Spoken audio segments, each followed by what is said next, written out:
আসসালামু আলাইকুম রহমতুল্লাহি ওবরাকাতুহ।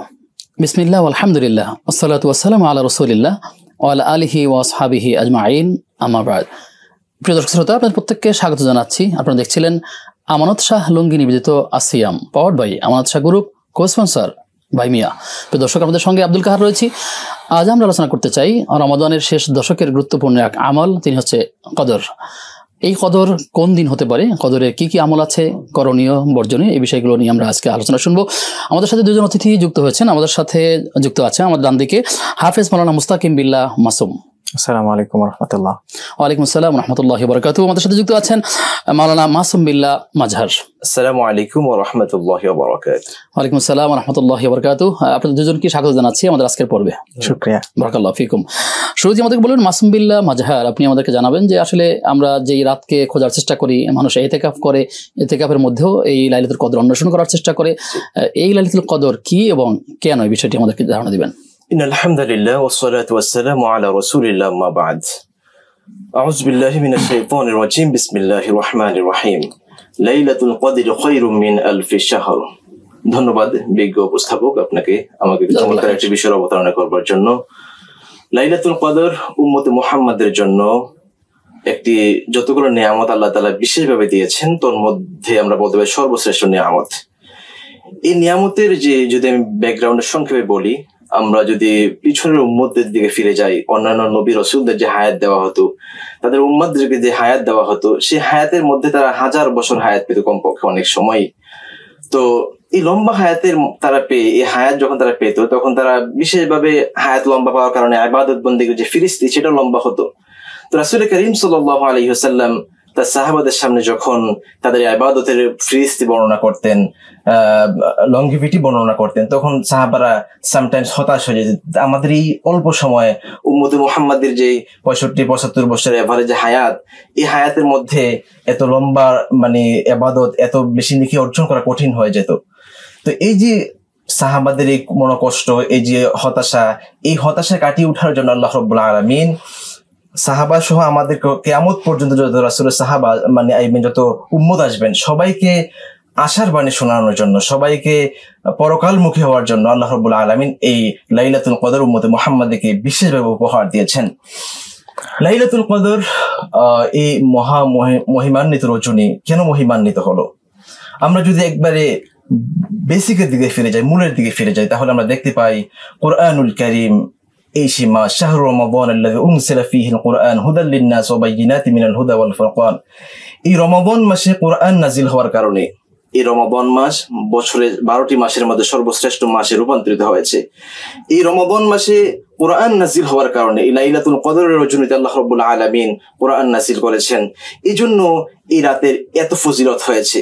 ইভেন আমাদের নবী মুহাম্মদুর রাসূলুল্লাহ সাল্লাল্লাহু আলাইহি ওয়াসাল্লাম, ওনার উপরে কুরআন নাজিল হওয়ার কারণে ওনার জীবনের সর্বশ্রেষ্ঠ মুজিজা ছিল কুরআন।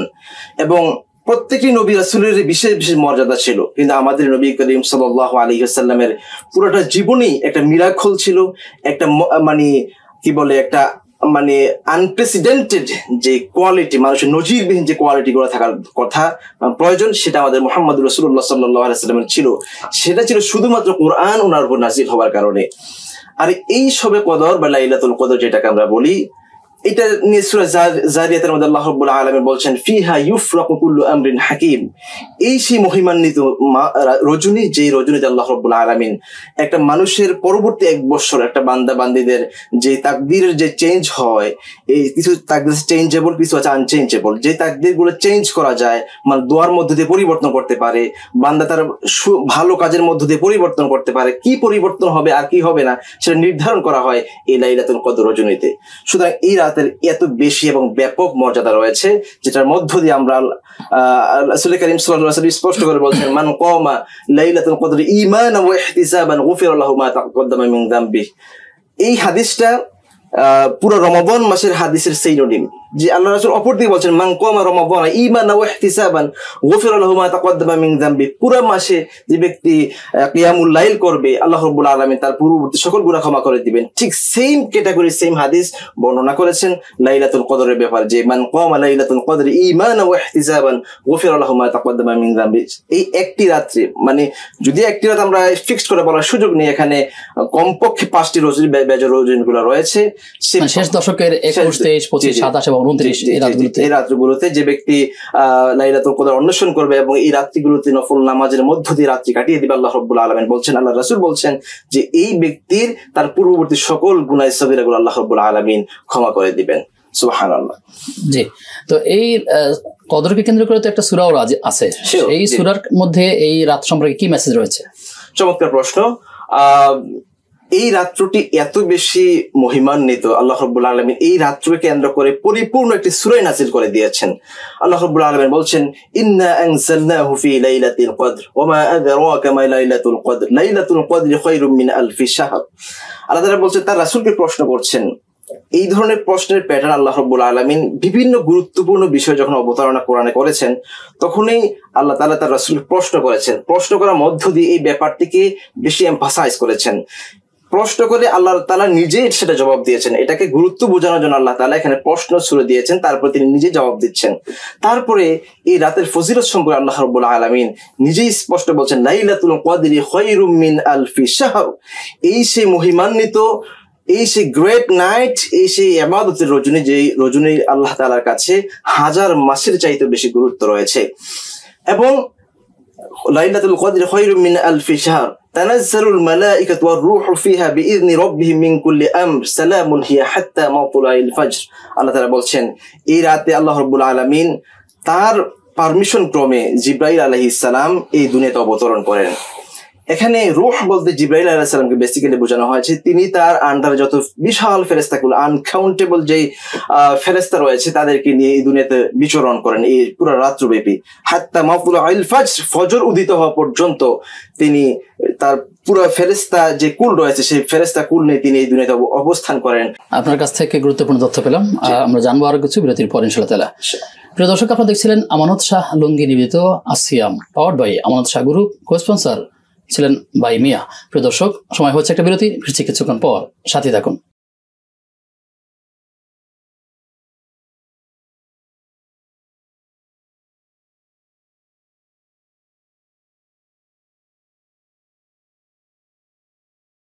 বিরতির পরে সবাইকে আবার স্বাগত জানাচ্ছি। প্রিয় দর্শক, আপনারা দেখছিলেন আমানত শাহ লুঙ্গি নিবেদিত আসিয়াম। আমরা আলোচনা করছিলাম লাইলাতুল কদরকে নিয়ে। যাচ্ছি মোহতারামের কাছে।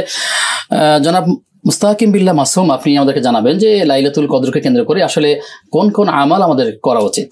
জি, ধন্যবাদ। নাহমাদুহু ওয়া নুসাল্লি আলা রাসূলিল কারীম, আম্মা বা'দ। সর্বপ্রথম আমি আপনাকে ধন্যবাদ জানাচ্ছি, সেই সাথে এই মুহূর্তে যে সকল দর্শক শ্রোতারা আমাদেরকে শুনছেন সকলকে ধন্যবাদ জানিয়ে আমি কথা শুরু করছি। আপনি চমৎকার একটি গুরুত্বপূর্ণ প্রশ্ন করেছেন যে লাইলাতুল কদরে আসলে একজন মুসলিম হিসেবে আমাদের আসলে কি কি করা উচিত। এই বিষয়টা বুঝতে হলে আমাদেরকে একটা ব্যাপার বুঝতে হবে। দেখুন, এই রমাদানটা তো প্রথমত আল্লাহ তাআলা আমাদের জন্য অনেক বড় নিয়ামত হিসেবে দিয়েছেন। এরপরে লাইলাতুল কদর দিয়েছেন, যেটা রমাদানের থেকেও আরো বেশি গুরুত্বপূর্ণ। তো এই কাজগুলো আমাদেরকে বুঝে নিতে হবে যে এত গুরুত্বপূর্ণ সময়টাতে আসলে আমাদের কি কি করা উচিত। অনেক সময় আমরা দেখি যে রমাদান আসে, লাইলাতুল কদর আসে, আবার লাইলাতুল কদর চলে যায়, কিন্তু আমাদের জীবনে খুব একটা প্রভাব ফেলে না। কেন জানেন? কারণ হচ্ছে আমরা বুঝতে পারি না যে আসলে কোন কোন বিষয়গুলোতে আমরা বেশি একটু ফোকাস দিব, কোন জিনিসগুলোকে আমরা বেশি গুরুত্ব দেব, এই জিনিসটা আসলে আমরা বুঝতে পারি না। তো আমি দুইটা পয়েন্টে কথা বলবো। প্রথমত, আমার মনে হয় যে লাইলাতুল কদরে যেই বিষয়টা নিয়ে সব থেকে বেশি ইবাদত করা উচিত বা বেশি সময় দেওয়া উচিত, সেটা হচ্ছে পবিত্র কালামুল্লাহ মাজিদ। যেমন আল্লাহ তাআলা, যেমন শায়েখ বলছিলেন ইন্না আনজালনাহু ফি লাইলাতুল কদর, আল্লাহ তাআলা লাইলাতুল কদরের কথা বলছেন, এখানেও কোরআনের কথাও আল্লাহ তাআলা পাশাপাশি বলছেন যে এই রাতটা এত মহিমান্বিত কারণ এই রাতের সাথে কোরআনের একটা ব্যাপক সংযোগ রয়েছে। এজন্য প্রথমত আমি মনে করি যে এই লাইলাতুল কদরে আমাদের প্রথম কাজ হবে কোরআনটাকে নিয়ে অনেক বেশি গবেষণা করা, কোরআনের সাথে লেগে থাকা। একটা বিষয় আপনি খেয়াল করবেন যে আমরা যখন ছোট ছিলাম, অনেক সময় দেখবেন যে ছোট ছিলাম আমাদের অনেক রকমের স্বপ্ন থাকে যে আমরা যদি একটা গাড়ি হতো, একটা বাড়ি হতো, আজকে আমি বড় হয়েছি, আমার একটা হয়তো গাড়ি হয়েছে, আমার আর্থিক অনেক ডেভেলপমেন্ট আমার হয়েছে, আমি ছোটবেলায় শখ করে একটা গাছ লাগিয়েছিলাম, ওই গাছটা আজকে বড় হয়েছে, ফল দেয়, ফুল দেয়, সুবাস ছড়ায়। কিন্তু আমার কোরআনে ওই ছোটবেলায় 2টা সূরা পড়েছিলাম আমি, আজকে আমার বয়স 40 বা 50, আমার কোরআনে কোনো ডেভেলপমেন্ট হয় নাই, আমার কোরআনে কোনো উন্নতি হয় না। আমি যে 2টা সূরা পারতাম এখন ওই 2টা সূরাই পারি, কিংবা আমি আগে তার অর্থ ব্যাখ্যা এগুলো কিছুই আমি পারি না। হ্যাঁ, বা ছোটবেলা থাকতে মক্তবে হয়তো একটু শিখেছিলাম, তখনও যেমন খুব একটা শুদ্ধ হয় নাই, আমার কোরআন তেলাওয়াতটা এখনো অতটা শুদ্ধ নয়। অথচ আল্লাহ তাআলা এই কোরআনের মধ্যে কি বার্তা দিয়েছেন, এই জিনিসগুলো কিন্তু আমাদের অনেক বেশি জানার দরকার। আজকে আমরা এটা জানি না বিধায় আমাদের আজকে এত চারিত্রিক অধঃপতন। এই যে আপনি দেখছেন আমাদের দেশের কি পরিস্থিতি, আমাদের যে চারিত্রিক অধঃপতন, এটার একটা বড় কারণ হচ্ছে কোরআনের সাথে আমাদের সংযোগ না থাকা। আমি যদি আপনাকে একটু এক্সাম্পল দেই, মনে করেন যে আমি নামাজে দাঁড়ালাম, ইমাম সাহেব পড়ছেন ওয়াইলুল লিল মুতাফফিফিন, আমরা এটা শুনলাম, চলে আসলাম, আমি ব্যবসা করি, আমি ব্যবসায় মাপে কম দিচ্ছি, কিন্তু আল্লাহ তাআলার সূরা মাত্র আমি শুনে আসলাম যেখানে আল্লাহ তাআলা বলছেন যে যারা ওজনে কম দেয় তাদের জন্য ভয়ানক শাস্তি রয়েছে, কিন্তু আমি এই জিনিসটা তো জানি না। আমি নামাজ পড়ছি, এসে ব্যবসায় আমি কারচুপি করছি, কিংবা আমি নামাজে দাঁড়ালাম, আমি নিজেই সূরা পড়ছি ওয়াইলুল লিকুল্লি হুমাজাতিল লুমাজা, এটা পড়ে আমি বের হলাম, আমি মানুষের ব্যাপারে শিকায়াত করছি, মানুষের সামনে কিংবা পিছনে দুর্নাম করছি, কুৎসা রচনা করছি, কিন্তু আমি আমরা মাত্রই পড়ে আসলাম যে ওয়াইলুল লিকুল্লি হুমাজাতিল লুমাজা, যার অর্থই হচ্ছে আল্লাহ তাআলা বলছেন যারা সামনে কিংবা পেছনে মানুষের দোষ রটনা করে তাদের জন্য ভয়ানক শাস্তি রয়েছে। এই বিষয়গুলো আমরা পড়ছি প্রতিনিয়ত, কিন্তু এই বিষয়গুলো অর্থ না বোঝার কারণে আমরা এটা আমাদের লাইফে সেট করতে পারছি না। আরো মজার একটা ব্যাপার আপনাকে বলি, আমরা যখন সূরা ফাতিহাটা পড়ি, শেষে গিয়ে আমরা একটা দোয়া করি যে গায়রিল মাগদুবি আলাইহিম ওয়ালাদ-দাল্লিন। এই সূরাটা কোন নামাজে পড়া হয় না, সেটা নফল হোক, তাহাজ্জুদ হোক, ফরজ হোক, তারাবি হোক, প্রত্যেকটা নামাজের প্রত্যেকটা রাকাতেই আমরা পড়ছি, এবং প্রত্যেকবার আল্লাহ তাআলার কাছে বলছে হে আল্লাহ, যারা মাগদুব এবং যারা দল্লিন তাদের পথে আমরা যেন পরিচালিত না হয়, আমরা আপনার কাছে আশ্রয় প্রার্থনা করি। আমরা একটা বিষয় আশ্রয় প্রার্থনা করছি প্রত্যেকটা মুহূর্তে, প্রত্যেকটা নামাজে, কিন্তু কে মাগদুব, কে দললেন, বা তাদের কি অপরাধ ছিল, কি কারণে তারা মাগদুব হয়েছে, কেন আমরা তাদের পথে চলতে চাই না, এই বিষয়গুলো কিন্তু আমাদের কোনো ধারণাই নেই, যার কারণে আজকে আমাদের এই অধঃপতন। এই জন্য আমি মনে করি যে লাইলাতুল কদরের এই চমৎকার রজনী, সেটা 27 যে হবে বিষয়টা এমন নয়, যেমন শাহ কিছুক্ষণ আগেও বললেন শেষ 10 দিনের যে কোনো বেজোর রাতেই হতে পারে। তো আর যেই কদিন রমাদানের আমাদের বাকি আছে, আমাদের প্রথম কাজ হবে কোরআনটাকে ভালো মতো বোঝা, কোরআনের অর্থগুলো বুঝে কোরআনের সাথে আমাদের অ্যাটাচমেন্টটা বাড়ানো, এতে করে আমাদের আত্মিক যে উৎকর্ষতা এটাও যেমন ডেভেলপমেন্ট হবে, পাশাপাশি চমৎকার একটি ইবাদত এবং অর্থবহ একটি লাইলাতুল কদর আমরা অতিবাহিত করব বলে আমি আশা রাখছি। জি, চমৎকার কি বলছিলেন শাইখ, আপনি আমাদেরকে বলবেন যে আমাদের ভাই যেমনটি বললেন লাইলাতুল কদরে কোরআনুল কারীমের সাথে এটা গভীর সম্পর্ক করবার জন্য আর কি কি করা যেতে পারে কদর কেন্দ্রিক? লাইলাতুল কদর সম্পর্কে উম্মাহাতুল মুমিনিন আয়েশা রাদিয়াল্লাহু আনহা স্পেসিফিক রাসূল করিম সাল্লাল্লাহু আলাইহি ওয়াসাল্লাম জিজ্ঞাসা করেছেন, ইয়া রাসূলুল্লাহ, যদি আমি জানতেই পারি যে বা জানার কোনো সুযোগ থাকে যে আজকে লাইলাতুল কদর, কারণ এই প্রশ্ন করার মেইনলি কিছু কারণ আছে, কারণ লাইলাতুল কদর কবে হতে পারে এটা একটা এনভায়রনমেন্টাল বিভিন্ন একটা অ্যাটমসফিয়ার থাকবে, আপনার পরিবেশগত কিছু সাইন সিমটম দেখে আমরা যারা মুমিন বা যারা ইবাদতের ক্ষেত্রে অনেক বেশি এগিয়ে গিয়েছেন, অ্যাডভান্সড লেভেলে আছেন, তারা অনুধাবন করতে পারে বা রিয়েলাইজ করতে পারে যে যে পরিবেশের যে এনভায়রনমেন্ট সেটার বিভিন্ন সিমটম দেখে বোঝার সুযোগ থাকে বা আইডিয়া করতে পারে যে আজকে সম্ভাব্য শবে কদর হতে পারে। সেটাকে কেন্দ্র করে আয়েশা রাদিয়াল্লাহু আনহা বলছেন, ইয়া রাসূলুল্লাহ, যদি আমি বুঝতে পারি বা অনুধাবন করতে পারি যে আজকেই শবে কদর, তাহলে আমি বিশেষভাবে কোন আমলটা বা কোন দোয়াটি করা উচিত? রাসূল করিম সাল্লাল্লাহু আলাইহি সাল্লাম বলছেন যে তুমি যদি এরকম আন্দাজ করতে পারো বা বুঝতে পারো, তাহলে তুমি এই দোয়াটি বেশি বেশি করে পড়বে, আল্লাহুম্মা ইন্নাকা আফুউন তুহিব্বুল আফওয়া ফাআফু আন্নী। এটা বারবার করতে বলেছেন। এটার অর্থ কি খুবই চমৎকার, আল্লাহুম্মা ইন্নাকা আফুউন, হে আল্লাহ আপনি ক্ষমাশীল, তুহিব্বুল আফওয়া আপনি ক্ষমাকে ভালোবাসেন, ফাআফু আন্নী সুতরাং আমাকে ক্ষমা করে দিন। কত চমৎকার! এবং দোয়ার এটা একটি মেইন কন্ডিশন যে দোয়া করার সময় অবশ্যই দোয়ার পাশে আল্লাহ তাআলার দোয়া প্রশংসা করতে হবে, এবং যেটা আপনি আল্লাহর কাছে চাচ্ছেন ওটা যে তিনি দিতে পারেন সেই স্বীকৃতি তাকে দিতে হবে, তাহলে সেই দোয়া কবুল হওয়ার বেশি সম্ভাবনা থাকে। তাহলে এই দোয়া থেকে আমরা সেই বিষয়টি জানতে পারলাম। জি, আপনার কাছ থেকে আরো কিছু কথা শুনবো বিরতির পর ইনশাআল্লাহ তাআলা। প্রিয় দর্শক, আপনারা দেখছিলেন আমানত শাহ লুঙ্গি নিবেদিত আসিয়াম। সময় হয়েছে একটা বিরতির, ফিরছি কিছুক্ষণ পর, সাথে থাকুন।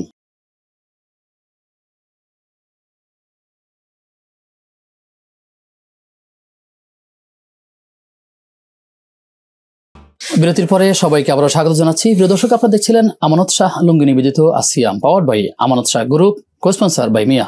আমরা আলোচনা করছিলাম লাইলাতুল কদরের আমলগুলো নিয়ে।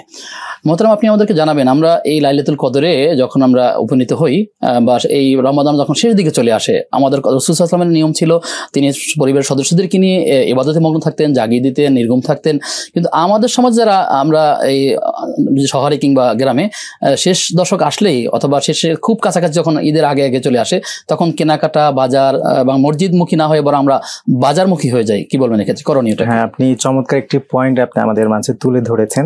শায়েখ যেটা বললেন যে হাদিসের মধ্যে আমরা যেটা দেখতে পাই যে নবী সাল্লাল্লাহু আলাইহি সাল্লাম তিনি মাজায় গামছা বেঁধে আমলে নামতেন। এইটার তাফসিরে মুফাসসিরিন একদম চমৎকার অনেকগুলো কথা বলেছেন যে এটার দ্বারা উদ্দেশ্য হচ্ছে যে এই লাস্টের যে 10টা দিন আছে, যে কোনো দিনই কিন্তু বিশেষ করে মনোযোগী হতে না, হ্যাঁ, যে কোনো দিনই কিন্তু লাইলাতুল কদর হতে পারে। এটা খোঁজার যেমন একটা বিষয় ছিল, পাশাপাশি রমাদানটা প্রায় বিদায় নিচ্ছে আর অল্প কিছুদিন আছে, এই জন্য নবীজি আরো বেশি গুরুত্ব দিয়ে এই সময়টাকে পূর্ণভাবে আল্লাহ তাআলার কাছে নিজেকে সমর্পণ করে দিতেন এবং পাশাপাশি তার ফ্যামিলি যারা ছিল তাদেরকেও বলতেন। কিন্তু আমাদের যেই বাস্তবতা আজকের আমাদের সমাজ যদি আমরা লক্ষ্য করি যে ঈদ সামনে আর খুব বেশি দিন নাই, এই জন্য আমাদের মার্কেটের চাপটা আরো বেশি আমরা দেখতে পাই। এটা কিন্তু একজন মুমিন মুসলমানের কাজ হতে পারে না। এই জন্য আমরা যে পরামর্শটা দিব যে আমাদের অবশ্যই আমাদের জীবনে চলার পথে এগুলোরও প্রয়োজন আছে, শপিং এর প্রয়োজন আছে। আমরা এই কাজগুলো যদি আরো আগেই করে নিতে পারতাম, ফর এক্সাম্পল আমরা রমাদানের আগেই যদি এই কাজগুলো শেষ করতে পারতাম, তাহলে এটা সব থেকে চমৎকার হতো, যাতে করে আমরা নিজেকে দুনিয়াবি সব ঝামেলা থেকে একেবারে ফারিক করে, ফ্রি করে পুরোপুরিভাবে আমরা ইবাদতের মধ্যে মশগুল হয়ে যেতে পারি।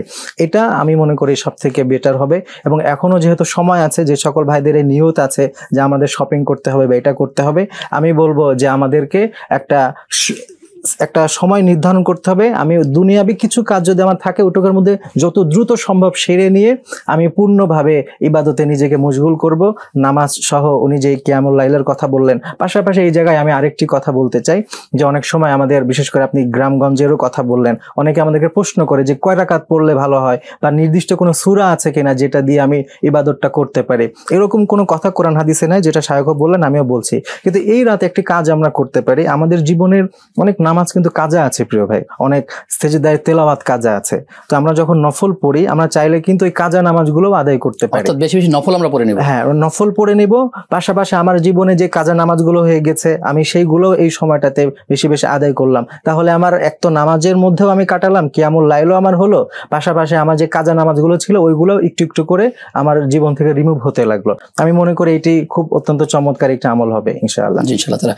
শেখ, লাইলাতুল কদর উদযাপনের জন্য পরিবারে ছেলে মেয়ে, স্ত্রী, সন্তানরা থাকেন, তাদের মাঝে কিভাবে এটা বাস্তবায়ন করা যায় বা এক্ষেত্রে কি করা উচিত? জি, সেটা হচ্ছে ওয়াযাক্কির ফাইন্না যিকরা তানফাউল মুমিনিন। এটা সকল ক্ষেত্রে একটি কমন একটা আল্লাহর পক্ষ থেকে নির্দেশনা যে পরিবারের মধ্যে আমরা অবশ্যই দিনকে প্রতিষ্ঠা করার চেষ্টা করব। আমরা দিন প্রতিষ্ঠা করার কথা বলি সমাজে, রাষ্ট্রে, পৃথিবীতে, কিন্তু আমাদের সবার আগে সর্বাগ্রে যেটা উচিত সেটা হচ্ছে আমাদের পরিবারের মধ্যে ইসলাম প্রতিষ্ঠা করা। পরিবারের মধ্যে প্র্যাকটিসিং মুসলিম হিসেবে আমাদের পরিবারের সদস্যদেরকে গড়ে উঠানো, এটা হচ্ছে পরিবারের গার্ডিয়ান হিসেবে, কর্তা ব্যক্তি হিসেবে আমাদের সবার আগে প্রয়োজন। সেজন্য আমাদের পরিবারে যারা আছেন তাদেরকে অবশ্যই এই রাত্রির সিগনিফিকেন্স, গুরুত্ব, তাৎপর্য নিয়ে রাসূল করিম সাল্লাল্লাহু আলাইহি ওয়াসাল্লাম কর্তৃক বর্ণিত অসংখ্য হাদিস রয়েছে। সেই হাদিসগুলো আমাদের সন্তানদের মাঝে, আমাদের মা বোনদের মাঝে আমরা সেটা শোনাতে পারি, ইলমের চর্চাটা আমরা করতে পারি। দুজনের মাধ্যমে আমরা যে তথ্যগুলো জেনেছি, আল্লাহ তাআলা এগুলো পালন করার তৌফিক দান করুন। আপনাদেরকে ধন্যবাদ জানিয়ে আপনাদের থেকে বিদায় নিচ্ছি। প্রিয় দর্শক, আপনারা দেখছিলেন আমানত শাহ লুঙ্গি নিবেদিত আসিয়াম। আমরা আলোচনা করছিলাম লাইলাতুল কদরে কোন কোন আমলগুলো করা যায়। আল্লাহ তাআলার কাছে আমরা দোয়া করি মাহে রমাদানের এই প্রত্যেকটা মুহূর্ত যেন গুরুত্বপূর্ণ, ঠিক আমাদের ব্যক্তির প্রস্তুতিও যেন তেমনই থাকে। তওবা, ইস্তেগফার করা, তেলাওয়াতের মধ্যে সময় কাটানো, জিকিরের মধ্যে সময় কাটানো, এভাবে করে নিজেকে প্রস্তুতি করা এবং পরিবারের সদস্যদেরকে নিয়ে ভালো কাজগুলো শামিল হওয়ার চেষ্টা করা। আল্লাহ তাআলা আমাদেরকে সেই তৌফিক দান করুন। আজ এ পর্যন্তই। আগামী অনুষ্ঠান দেখবার আমন্ত্রণ জানিয়ে আজকের মতো বিদায় নিচ্ছি। আসসালামু আলাইকুম ওয়া রাহমাতুল্লাহি ওয়া বারাকাতুহু।